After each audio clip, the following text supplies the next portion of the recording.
9 de la mañana, 24 minutos, y nuevamente con un gran placer estamos recibiendo a Óscar Botinelli, analista político, director de Factum aquí en la mañana de Arriba Gente. Óscar, un placer, ¿eh? Igualmente para mí estar acá con ustedes. Yo creo, a ver, Óscar, si estoy equivocado, pero creo que uno de los giros, de las vueltas que me parecía no teníamos previsto en agenda que se instalara, con la fuerza que se instaló, con la contundencia que sigue instalado, es todo este tema militar en esta campaña política. Es decir, a lo que voy es, por lo menos como ciudadano, nada me hacía presagiar algunos meses atrás de que íbamos a tener esta exposición de una suerte de pensamiento o ideología militar que aparentemente está muy contrapuesto con el sentir, el pensamiento y la ideología de por dónde va la clase política. Es decir, no sé si es llamarle crisis o no crisis, no estoy buscando el título, pero digo, lo que es evidente es que acá hay notorias diferencias. Sí, por lo menos fue un rayo en un día de sol, ¿no? Sí. No, lo que tú dices, efectivamente, nosotros como analistas no preveíamos, pero no solo en campaña electoral, no preveíamos que este tema volviera en la forma que volvió. Incluso diría que tampoco lo imaginaba del contacto que uno tiene con oficiales generales. Es decir, lo que hay que tener cuidado es lo siguiente. Primero, muy peligroso para el país que esto entre en la campaña electoral. Es decir, que este es un tema de Estado, un tema estratégico, un tema institucional. Hemos visto que figuras de primer nivel, algunas actuaron como estadistas, otras hicieron silencio y otras hicieron alguna cosita de juego electoral. Desde el punto de vista institucional no es bueno. Y tampoco es bueno como señal del sistema político hacia los militares. El presentarse como, mire, cualquier cosa la aprovechan para uno sacar ventaja al otro. Es la peor lección que pueden dar el elenco político, el sistema político a los militares en la institución militar. El sistema político tiene que actuar de manera compacta, con sentido de Estado, con sentido institucional. Hay errores de muchas partes, clarísimos, pero el tema es que primero hay que resolver un problema serio. ¿Qué quiero decir con problema serio? Primero, yo creo, y ahí sí puedo tener discrepancia con algunos otros analistas, que lo que no está en duda es que primero, pensemos que hoy generales, coroneles, son personas que como muchos fueron alférez o quizás alguno teniente durante el periodo militarista. Incluso ya a nivel de coroneles, ingresaron a la escuela militar después de cuando ya el Uruguay había restaurado las instituciones. Si no estamos hablando de gente comprometida con los hechos. Claro, es lo que da el paso del tiempo. Y no da la impresión de que estén cuestionando el rol de las Fuerzas Armadas en relación al poder civil, al poder político, que estén validando que tengan derecho a dar ahora, o ahora más adelante, en fin, golpes de Estado. Es decir, yo creo que ni que tengan concepciones antidemocráticas. Otra cosa es que a veces en algunos temas, sobre todo reclamos militares, hayan jugado la raya, ¿no? Algún discurso que otro que uno diría, bueno, es offside, no es offside, y no lo digo además para alivianar el tema, sino para clarificarlo, ¿no? Es cuando eso está dentro o está fuera. ¿Qué se está jugando? El problema viene con el pasado. Y acá lo que a mí me ha llamado la atención, que con esta fuerza aparezca, fíjense que estamos hablando de 2 tribunales de honores, 3 generales cada uno, más un comandante que avala, que se esté analizando esos hechos como que no afectan el honor militar. Nosotros hemos razonado lo siguiente. En la mentalidad militar y en alguna civil se parte la base que Uruguay tuvo una guerra. Bueno, yo creo que no, pero no, acá no hubo una guerra externa, no hubo una guerra entre ejércitos, no hubo una guerra de partisanos y milicianos o partisanos de ejército, hubo guerrilla. Como ha habido en otros países, inclusive de Europa, donde no reprimió el ejército, sino la policía. Pero se puede amparar, aquí el 15 de abril de 1972 se declaró el estado de guerra interno que duró hasta la promulgación de la Ley de Seguridad del Estado, es decir, 90 días, y después se actuó con el supuesto de que había un tiempo de guerra. Perfecto. Si es así, me pongo en la posición más explicativa de las declaraciones, la guerra tiene límites. Existen los llamados crímenes de guerra.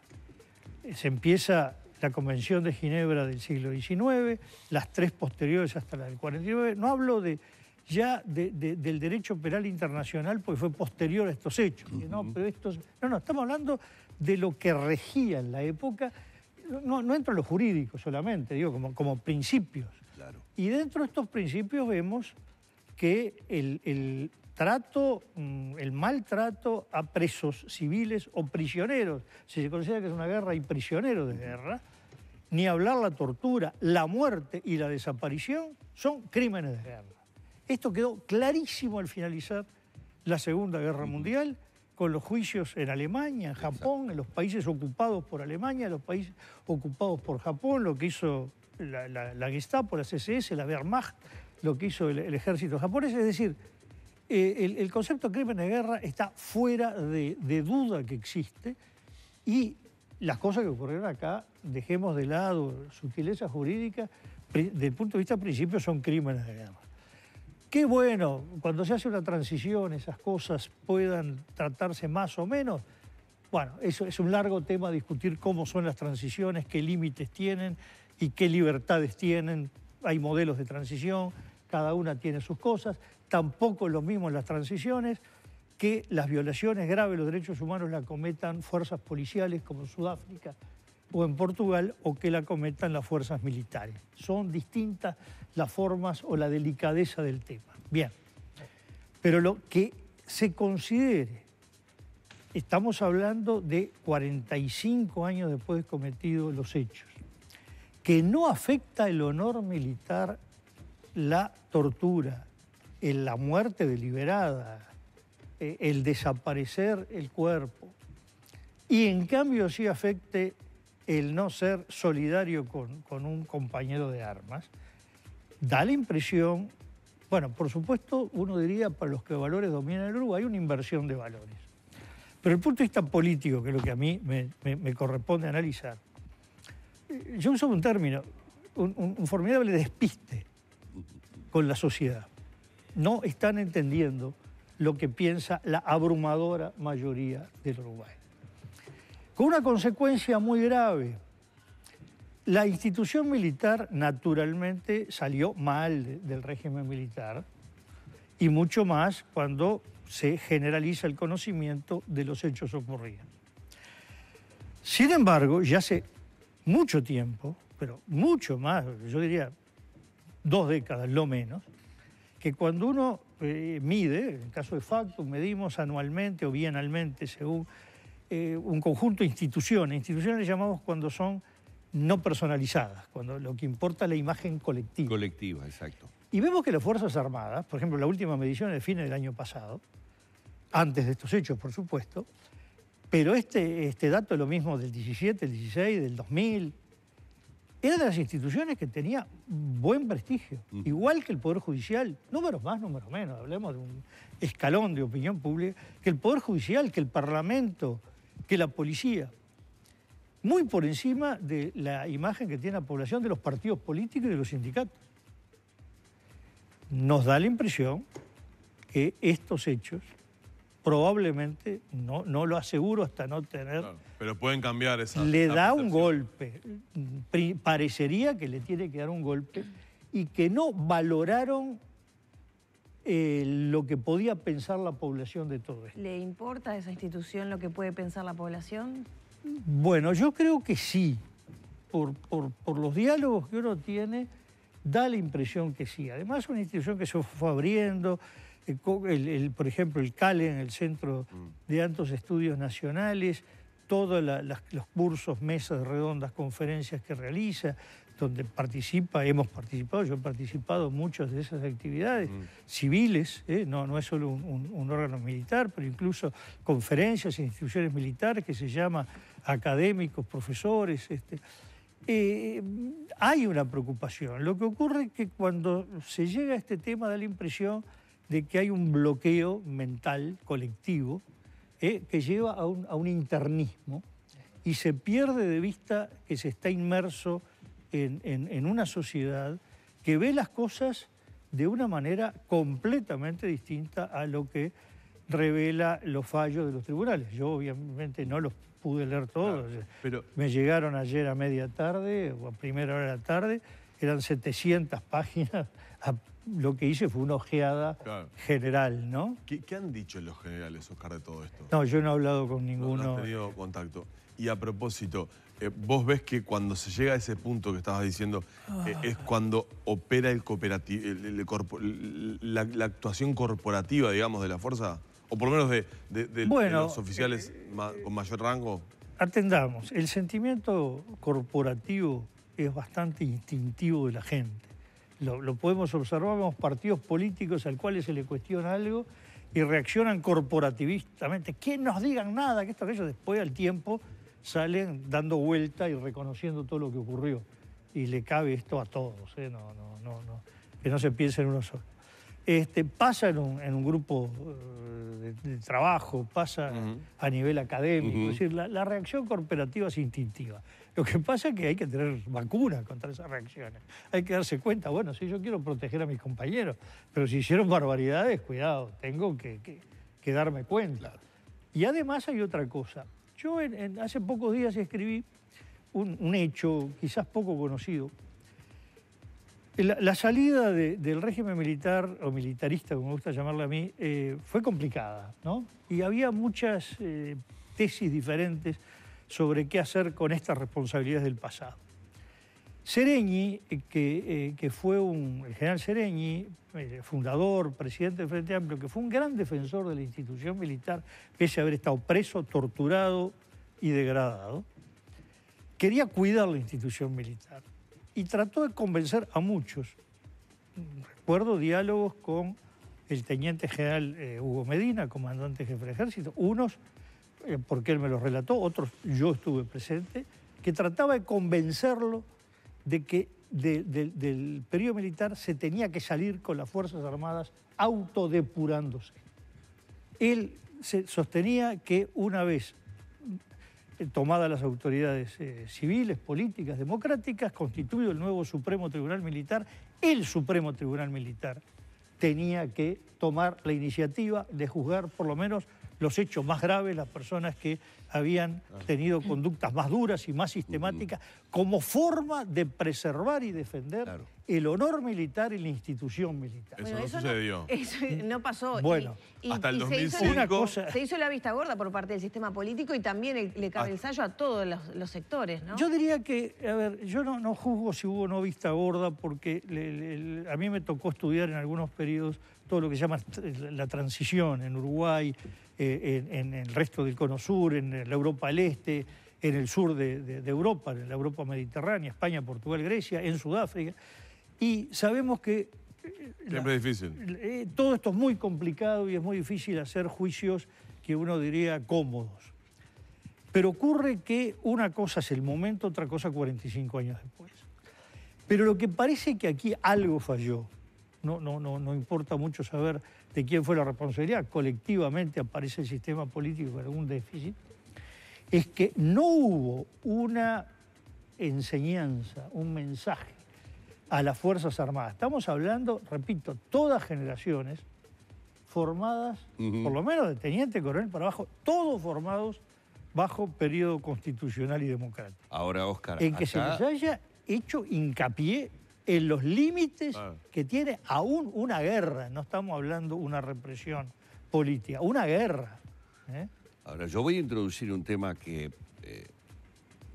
evidentemente es muy delicado, pero que hay que ponerlo sobre la mesa humanamente para tratar de entender algunas cosas. A ver, estamos hablando, como claramente lo ha dicho Oscar, de militares, los de hoy, que no tuvieron que ver, no tuvieron incidencia en los hechos del pasado, pero estamos hablando de una familia militar. Estamos hablando de hijos de quienes sí tuvieron que ver, yernos de quienes sí tuvieron que ver. ¿A qué apunto con esto? Hay una cuestión a nivel de la vida familiar, lo vivimos todos, los civiles también lo vivimos. Las influencias que nosotros como padres generamos en nuestros hijos en el día a día. A ver, de hecho, hace muy pocos días atrás hubo una decisión del presidente Vázquez de no otorgar un ascenso a un militar por ser el yerno de Gabazo. De la misma manera que en la clase política, Bordaberry, sin ningún tipo de dudas, esto lo puede analizar cualquiera, lleva el peso del apellido Bordaberry porque se le carga esa cuenta. Y yo pregunto, ¿y cuántos de estos hoy generales, cuántos de esta oficialidad tenían en aquella época, eran nacidos por la década del 60, 61, 62, y sus padres, sus tíos, gente de formación militar formaban parte de esa militarización que tuvo nuestro país y además fueron protagonistas de hechos embromados. Entonces la pregunta es, ¿esto no responde como una suerte de encono que se ha ido fomentando durante años, transmitido, como dice Serrat en la canción A menudo los hijos se nos parecen? O sea, tirada y mamada con la leche temprana y en cada canción. Mira, Humberto, voy a contar esto. En el 2005 se cumplieron 60 años de lo que se llamó la Guerra Civil en Italia. Y me tocó presenciar un debate donde había nietos de milicianos fascistas y nietos de partisanos. El nivel de odio que expresaba las dos partes me llevó que una vez escribí en relación a una frase de Mujica que creer que el tiempo por sí solo cura las heridas, cuidado. Estamos hablando, más aún, la generación de los hijos había sido mucho más tolerante, había tenido una mayor comprensión que la generación de los nietos, pero el odio que se expresaba en palabras y en gestos de unos y otros, yo quedé azorado cuando nosotros estábamos viviendo debates como los que situaciones como las que tú planteas, o de los protagonistas de los hijos. Ahí estamos hablando de los nietos. Echa por tierra aquello de Mujica, que esto termina cuando se mueran todos los protagonistas. Bueno, justamente a raíz de esa frase fue que escribí esto, un artículo refiriendo a eso que me había tocado presenciar, que fue la RAI, la radio de televisión italiana, y estas cosas, digo, cuando uno descompone a nivel humano, yo qué sé, de todos lados. Bueno, yo el otro día vi al precandidato presidencial, el doctor Zubia, sí, hacer un deslinde de lo que había sido la actuación de su padre y de su tío, cosa que yo en general trato de no pedirle cuentas que un hijo juzgue a un padre, ¿no? Si lo hace por sí solo, que lo haga, pero son cosas que hay que cuidar mucho y muy desgarradoras. Claro, hay muchas cuentas y muchos de nosotros tendríamos, si nos pusiéramos a hacer cuentas, cuentas que pasamos y que transmitimos a nuestros hijos. ¿Cómo se va a ver afectado en las próximas elecciones de todos estos temas? Porque tenemos actitudes personales, como usted decía, de quienes están actuando como estadistas, actitudes personales de quienes sacan rédito de esta situación y una valoración general del sistema político de cómo se ha comportado a lo largo de los años que nos ha traído a la situación actual. A ver, yo no sé cómo se van a comportar. Sé cómo sería deseable desde el ángulo, digo, deseable puede ser cualquier cosa, según el ángulo que tenga cada uno. Del ángulo de decir lo que importa es la verdad y nada más que la verdad, bueno. Pero del ángulo de cuidar las instituciones, el prestigio de las instituciones, la credibilidad del sistema político y la fuerza del sistema político sobre los militares y la lección a los militares sería que esto sobrevolar a la campaña electoral sin juegos de tú hiciste, yo hice y te voy a cobrar qué, porque eso refuerza. Recordemos que la sociedad uruguaya tiene de manera dominante un juicio crítico de los políticos, ¿tá? Mucho más lo tienen los militares. Ahora, aclaremos, no pongamos los militares en una bolsa porque, sobre todo, generaciones más jóvenes, hay una gran diversidad de pensamientos. Claro, sí. Incluso hay una gran diversidad de afinidades políticas. Claro. Eso de pretender que pueda haber los militares todos encolumnados. Bueno, de hecho, los generales que están hoy fueron votados por todos los partidos políticos levantando la mano en el Parlamento. Claro, sí. Los generales que están hoy fueron...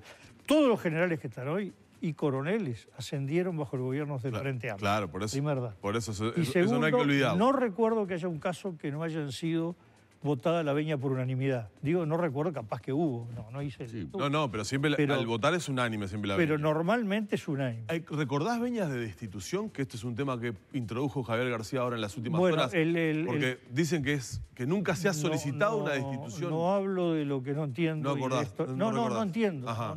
No conozco el tema, no he seguido este tema. Claro. Precisamente he seguido las veñas de... Para empezar, destitución de militares al nivel de oficiales generales son muy raras, muy extraordinarias. Y así que no sé, este es un tema para especialistas en derecho militar y constitucional con conocimiento específico de los militares. Antes de despedirte, Oscar, antes de despedirte en el final, te quiero preguntar, porque hay un run obviamente en filas castrenses con todo el tema de la reforma militar, la reforma de la Carta Orgánica. Todo esto que se ha generado en el medio de la discusión parlamentaria sobre la reforma, ¿valida los cambios? ¿Valida más todavía esos cambios que se quieren introducir? El tema es este. A nivel militar, sobre todo la oficialidad superior, había mucho malestar con algunas normas que consideraban que podía desestructurar la disciplina militar. Y uno de los reclamos, por ejemplo, que hizo el general Manini Ríos, es que no se permitió a los comandantes en jefe ir a dar su opinión a las comisiones parlamentarias sobre la ley orgánica militar, donde iban a expresar claramente, sobre todo el ejército, discrepancias con temas que afectaban, según ellos, la disciplina militar. Según el gobierno, los impulsores de la ley no la afectaban o modificaba la disciplina militar. Lo que da la impresión, a priori, es que esto que ocurrió es un gran empujón a favor de todo lo que querían evitar los mandos militares. Es decir, esto fue un gran golpe en contra de lo que quería, del prestigio militar, pero también de lo que querían transmitir al Parlamento para evitar que se aprobara esto. Yo diría que le dieron un empujón para que se acelerara la reforma y se aceleraran estas cosas. Y incluso el tema es que una cosa es que entre en campaña electoral, otra cosa es que haya posturas de sectores políticos o de partidos políticos que den señales que a sectores muy importantes, numéricamente importantes de la población, no les guste. ¿A quién están defendiendo? Es decir, creo que hay una susceptibilidad general de que el sistema político esté jugando con, digamos, que haya gente en el sistema político que diga, no, yo voy a tratar de retrasar, de tapar, de evitar. Sí, repito, no me pronuncio sobre tu pregunta, sí corresponde la veña, será un tema jurídico, constitucional, no lo soy, pero sí corresponde. Y se traba, se dilata, es una muy mala señal, no solo para la sociedad, sino para la institución militar. Algunos incluso pues ya no se animan a destituirla. Cuidado con esas señales porque son cosas muy delicadas. Y lo peor que se puede pasar, repito, es que esto se pretenda jugar en clave electoral, porque es lo que más debilita las instituciones, la democracia y el peso del sistema político. Óscar, en esa clave electoral, la última fotografía de Factum, obviamente no refleja todavía los vaivenes que aún se pueden estar teniendo con las repercusiones políticas de esta situación. No, las últimas encuestas que difundimos, que fue desde el miércoles pasado al que se va a salir ahora más tarde aquí, pero ya se difundió en Radio Uruguay esta mañana. Es verdad. lo que reflejan es el estado de situación a fin de marzo. Bien. Es decir, los primeros coletazos ocurrieron cuando se hizo la encuesta, no tuvieron el gran ruido que tuvo esto. Pero claro, estos ruidos están un poco por fuera, ¿no? ¿Qué es lo más significativo? Por fuera de tiempo. Medición, Claro. ¿Qué es lo más significativo de los números, digamos, que aparecen ahora en la interna? Bueno, en general hay una gran estabilidad. Yo diría lo más significativo es, bueno, queda muy afianzado el primer lugar de Sanguinetti, Lo de clarísimo, Sanguinetti muy ya es muy afianzado, bastante bien afianzado lo de Daniel Martínez, y que empieza a haber alguna duda si el Partido Nacional iba tan inexorablemente a un triunfo apabullante en la calle Pou como parecía hasta el mes de diciembre. Esto se puso un poco en duda en el mes de febrero y ahora hay una caída con un fuerte crecimiento tanto de Larrañaga como de Juan Sartori, que apareció en el mes de febrero en un lugar interesante, luego un salto que lo ubica en un escalón de desafío importante. Yo diría que la mayor novedad interna es esa. Y a nivel externo, bueno, que el Frente Amplio sigue fuertemente la recuperación, ¿no? Hay una recuperación de sus propios votantes, Bueno, podríamos decir. el Frente Amplio si empieza a captar afuera, estoy hablando en términos de números, ¿no? Aclaremos una cosa, todo el mundo puede vanagloriarse. Yo tengo el 1, el 2% de frente amplistas que me votan y otro así, yo tengo el 1 o 2% con los que me votan o de blancos, porque siempre hay una rotación. Es decir, cuando nosotros hablamos de no perdió o ganó, es en términos de números globales. Cualquiera puede decir, pero yo tengo un vecino que era de tal partido y se pasó al otro, sí, todos encuentran vecinos. El Frente Amplio no va a captar con esa definición voto ajeno, hasta que, si capta voto ajeno, gana en primera vuelta. Sí. Porque obtuvo el 48%. Claro. Es decir, por eso lo dijimos acá la última vez que estuve, que el partido se está jugando en la cancha del Frente Amplio. Es decir, todo lo que está por debajo del 48% son votos que pierde el Frente Amplio y que gana la oposición, y todo lo que aumenta el Frente Amplio, recuperar lo que tuvo. Digo, ahí se está jugando todo el partido a octubre. Lo que pasa es que primero viene el partido a junio, que es más tenso y que rompe las unanimidades dentro de los partidos. Ahí no hay corporativismo partidario. Esta campaña ahora última hora presenta unos cuantos movimientos, ¿no? De pases, Verónica Alonso con Sartori, Subía que también hizo sus cambios.